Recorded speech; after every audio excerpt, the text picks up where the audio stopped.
In this next section, I just gave you a list. It's certainly not a complete list, but a short list of some of the kinds of things that we might use in detecting intrusions.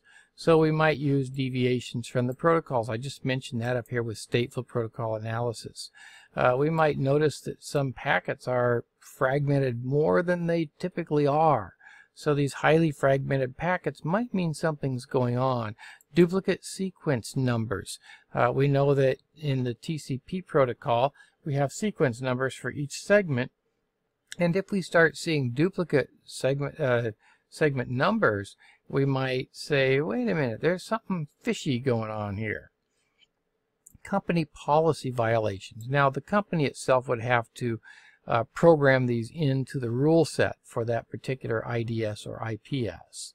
If we start seeing excessive traffic or excessive traffic at certain times of the day, we start to see the construction of certain headers not constructed right, or numbers in them and characters in them that we don't expect to see normally.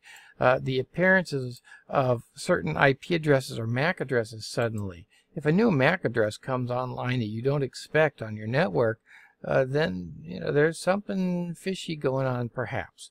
It might be the bad guy with his own laptop in there.